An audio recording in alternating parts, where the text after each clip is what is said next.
אנחנו כאן בחינוכית אוהבים במיוחד ילדים, ולכן מודים לאלמה שהסכימה לבוא אלינו. שלום אלמה, מה שלומך? שלום, טוב מאוד. וטל מרחוק ממתין לתורו גם. למה? מפני שאלמה שיושבת על יד הפסנתר תנגן אחר כך גם בכינור, וטל שיושב מרחוק יבוא הנה, ואנחנו משחקים כאן בכיסאות מוזיקליים. מדוע? מפני שאלמה בסך הכל ילדה, ועם ילדה משחקים. בת כמה את אלמה? 8. ואנחנו רוצים גם להראות לך את התקליט הזה שלך, שלדעתי הוא קצת מצחיק. מי צייר את זה? אני ציירתי. זה אני מנגנת את הכינור. את מנגנת בכינור, וככה את ציירת את עצמך. כן. וככה את רואה את עצמך.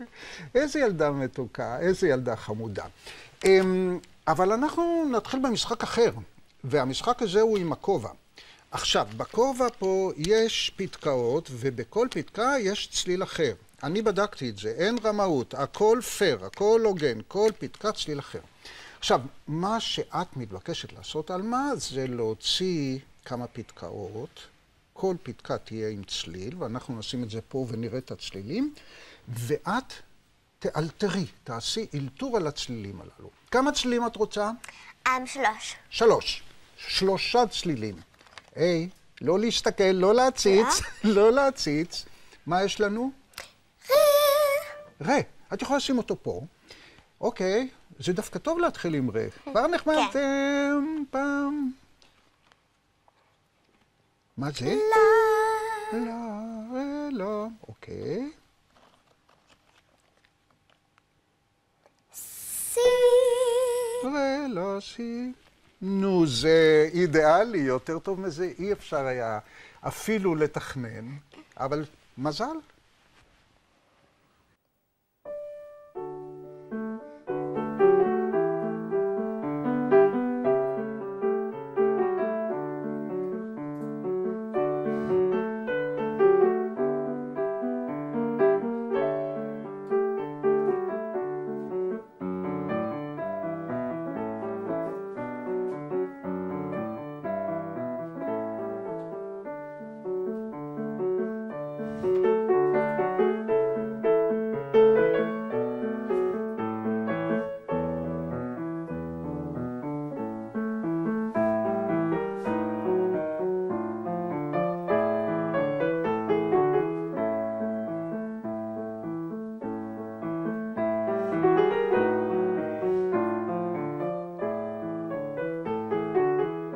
זה היה נהדר. שאלה, איך האלתור הזה בא לנו? זה בא מהראש או מהאצבעות?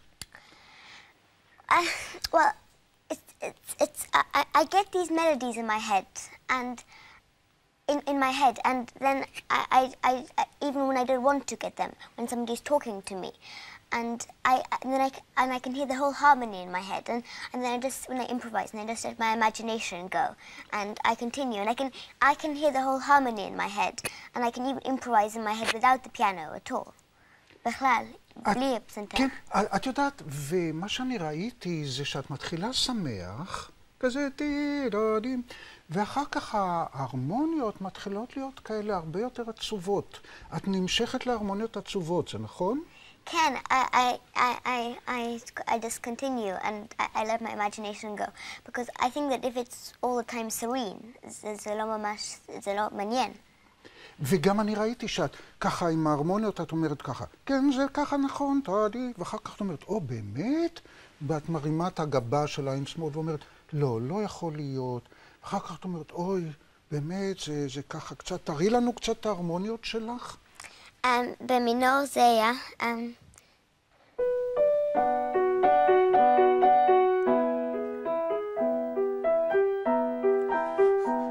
את שוברת לי את הלב, אני רוצה כמעט לבכות מההרמוניות האלה. ותראי לי איזה הרמוניה שאת אומרת, אולי זה ככה ואולי זה לא ככה. For the second theme, I use different harmonies every time, so every time it's different. אבל for the dominant, I used there was this. זהו. בדיוק, זה אני התכוונתי שזה לא, לא, לא, שאת אומרת, כן, זה אולי ככה וזה אולי גם לא ככה. תראי לנו את זה שוב, זה כל כך יפה.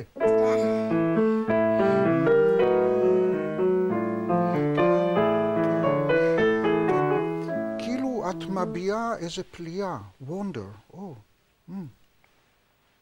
כן. זה מה שהתכוונת או שזה מה שאני שמעתי? לא, זה מה שאני התכוונתי. I just improvise a melody and I just have the harmony in my head, so I just let my imagination go. תגידי לי, את מנגנת גם בכינור. כן. מה יותר יפה? מה יותר קשה? מה זה בכלל ילדה קטנה מנגנת גם פסנתר וגם כינור? איך זה מסתדר? Well, I mean, I love both instruments. I love them very much because the violin has such beautiful, sweet sound, which I love so much. And the piano, you can use both left hand and right hand, shne yadim, and you can have lots of chords and harmony in the real harmony. והקטע שאת הולכת עכשיו לנגן לנו, הדבורה, כן. זה של שוברט, אבל בעצם זה קצת רמאות, זה לא שוברט האמיתי. לא, it's another Schubert. מה זאת אומרת another שוברט? מה, שוברט, אנחנו מכירים רק פרנץ שוברט. ספרי לנו מה הולך פה. זה עוד Schubert. He didn't compose sonatas and symphonies, and he's not on the real level of Schubert. אבל I think he played the violin and he composed the bee, which you can hear the buzzing of the bee. כן, זה נורא מצחיק. בזמן שבווינה היה פרנץ שוברט, זה שאנחנו אוהבים אותו ומעריצים אותו, שוברט, one and only, אז היה second שוברט, היה עוד שוברט אחד בדרזדן, שגם קראו לו פרנץ שוברט, והוא דווקא היה איש טוב ונחמד, אבל מה, היה לו כישרון כזה בסדר, אבל הוא לא היה כמו השוברט שלנו. וכדי לא להתבלבל היום, אז לשוברט ההוא מדרזדן, אנחנו קוראים היום, אז את יודעת איך קוראים לו? הדבורה. כן, אבל למלחין, אנחנו בשביל לא לערבב אותו עם שוברט שלנו, אנחנו קוראים לו פרנסואה שוברט. כן, אז את תנגני את הדבורה, זה של פרנס או של פרנסואה? זה של פרנסואה. פרנסואה. זאת אומרת, לא שוברט האמיתי. אז אנחנו מזמינים אותך לקחת את הכינור וטל אל הפסנתר.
אלמה, אני רוצה להגיד לך שני דברים. א', שאת כנרית נהדרת, שניגנת נפלא בכינור, בראבו. תודה. וב', שבסך הכל היצירה הזאת של פרנסואה שוברט היא יפה מאוד. אין מה להגיד. זה לא, it's not really deep music. It isn't really much musicality inside it. It's fast fingers, but it's nice, yeah. אבל זה כתוב נכון, וההרמוניות יפות, נכון? כן. וגם על הכינור זה יפה. זה יפה, it's very violinistic. היצירה הבאה שאנחנו ננגן זאת יצירה שאת כתבת. כן. סונטה לכינור. כינור ופסנתר. It's only the first half, though. כן. אז זה נורא מעניין אותי שאת כותבת לכינור ופסנתר. אז איפה את רואה את עצמך? עם הכינור או עם הפסנתר? I play both instruments, so sometimes I can accompany. But I usually play the violin when I'm the violin when I'm playing the violin. אבל בתור מלחינה, שאת יושבת עם הנייר תווים ואת כותבת את היצירה, ואת חושבת על היצירה ומרגישה אותה והיא יוצאת לך מתוך הראש ומתוך הלב, אז איפה את רואה את עצמך? The piano is easiest to compose on, but I can compose in my mind too. בלי הפסנתר, רק direct in my mind, but also sometimes I can think of something on the violin which comes, and then I write it down, and if it's very beautiful, then I put it down on the paper. תגידי לי, זה ביצוע בכורה עולמי, World Premiere. כן, it's a כן, עכשיו first time. פה באולפן, אנחנו צריכים לרשום את התאריך. אני אקח נייר ועיפרון ואני ארשום. ביצוע בכורה עולמי של הסונטה מספר? זה סונטה מספר 1, מספר 2? לא, מספר 1. אז אנחנו נשמע עכשיו בביצוע בכורה עולמי את הסונטה מספר 1 לפסנתר וכינור מאת אלמה.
טל, יש לי אליך את השאלה הכי מתבקשת. כן. אתה מקבל כאלה תווים, אתה מנגן את זה, אתה שומע את זה, כמו מה זה נשמע? זה נשמע כמו ילדה בת 8? ודאי שלא. האמת שיש פה איזו מורכבות רגשית שגורמת לי להרגיש כל כך הרבה סוגי רגשות. אני, בהתחלה שניגנתי את זה, אמרתי, זה מזכיר לי את הפשטות של מוצרט, ואז אמרתי, אבל יש פה איזו מלנכוליות של איזה שוברט, של משהו כזה, וכל זה יוצר את הייחודיות דווקא. אתה זוכר, באלתור שלה, היא גם נמשכה לאקורדים המלנכוליים האלה. נכון מאוד, יש מין איזה הימשכות לשם. אתה תחזור עכשיו לכיסא שישבת עליו בראשית התוכנית, מפני שאלמה תחזור אל הפסנתר, אהוב ליבנו, ותודה רבה לך. תודה רבה לך ולך. אלמה, זה היה כביר, זה היה נהדר, ויש לי אלייך את שאלת השאלות. אפשר ללמד קומפוזיציה? You can teach composition, you can teach harmony, you can teach the rules and the basis of the music, but you can't teach what you're going. You can't teach the notes you have to put in. מישהו מלמד אותך קומפוזיציה? I have a teacher in Switzerland who lives in Switzerland, and I have lessons on Skype. I learn harmony by this, by partimenti, which I learn with my teacher. And partimenti is a bass without a melody, and you need to put a melody to it. ותגידי לי, ולפעמים את נותנת לו נניח סונטה כזאת, והוא אומר לך, פה זה לא נכון. הוא יכול להגיד כזה דבר? זה לא נכון ככה לכתוב? אסור ככה לכתוב? Sometimes I write something which is against the rule, and yes, he does say that. And then what are you doing? Are you obedient or? Yeah, no, if it's against the rule, then I usually change it. מה זאת אומרת מול החוקים? מה זאת אומרת להפר את החוקים? איזה חוקים? מה זה מאלוהים? No, the rules that to be in the Galant style, where Mozart lived and other composers in the 18th centuries, then they lived and there were rules there, and which you couldn't do, which the Romantic period you didn't obey so much. את הצעת לנו בתוכנית לנגן מרקסן, ואני מוכרח להגיד לך את האמת, בחיים שלי לא שמעתי על מרקסן. מי זה מרקסן? Märksen is a teacher of Brahms, so I got to know about him because I read a biography about Brahms, and it said in the biography that he really wanted to study with the teacher Märksen, and in those days Märksen was the best composer and pianist in the whole of Hamburg, and Brahms really wanted to learn with him, and I asked my father, you know, I really would like to play a piece by Märksen. So my father looked into the shops and libraries, but he couldn't find anything. And I even felt a little bit sorry for Märksen, that everyone had forgotten about him now. But at last I insisted, so my father found one professor in California who had written a book about Märksen. זה מדהים. אז מרקסן היה בן אדם שאמר לברמס, אמר לו, שמע יוהנס הקטן, כאן יש קווינטות מקבילות, כאן יש פרלל פיפס, you have to avoid that. כן. ואת היית סקרנית לדעת מי זה אותו המרקסן. אז בואי נשמע מתוך הסונטה של מרקסן.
אלמה.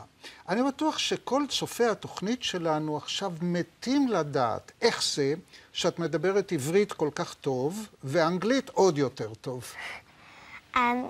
English is my first language, אז אני נולדה באנגליה, אני יודעת את זה יותר טוב מעברית. אבל אבא שלי מדבר עברית, אז אני גם יודעת עברית, ויש לי, I have a family in Israel.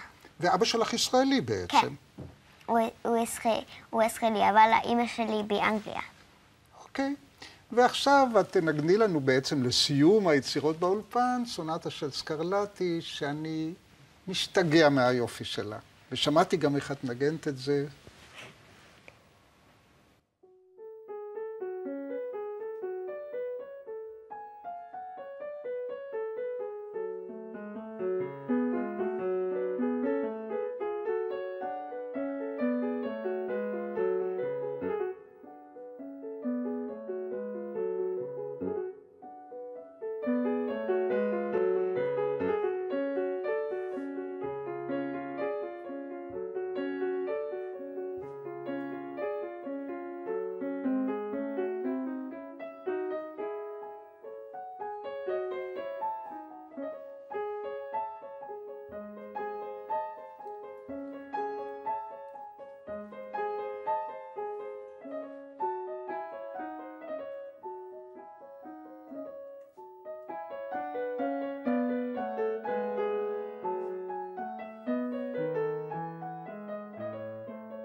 אלמה, אני מוכרח להגיד לך משהו. את מנגנת את סקרלטי כאילו שהוא היה חי היום, ובעצם יותר מזה כאילו שאת בעצמך בעצם כתבת את היצירה. אבל אין לנו כבר יותר זמן, ואנחנו רוצים להציץ לתוך האופרה שאת כתבת. מה שם האופרה? מטאטא החלומות. מטאטא החלומות, על מה הוא מטאטא? הוא מטאטא את החלומות הלא טובים של האנשים שחלומים את החלומות לא טובים. זאת אומרת, אם יש חלום טוב הוא משאיר? כן. ואם יש חלום רע? he sweeps it away. וההפקה הייתה בישראל, נכון? בגליל. כן, בכפר בלום. והאופרה הזה על מטאטא חלומות. לא טוב בכלל, והוא לא, he doesn't sweep away the dreams properly. ויש מנהל, there's some people who are in charge of the business, want to get a new one. The business of לטאטא את החלומות. כן, and they want to get a new one. And the secretary gets a letter, saying that there's only one person who wants a job, only אחת, וזה אלכס. והם חושבים, אלכס, ילד. בן כמה אלכס? ילד, אנחנו לא יודעים, we don't know yet. ואז יש נוק על הדלת, וילדה, a girl comes in. אני אלכס. שלום, שמי אלכס.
אלמה, את יודעת מה אני? I am speechless. ואני אוחז בידיים שלי ספר של אבא שלך, גיא דויטשר, בראי השפה, כיצד המילים צובעות את עולמנו. ומה שאת עשית לנו, את סיפרת לנו כיצד הצלילים צובעים את עולמנו. תודה רבה לך, אלמה המתוקה. תודה.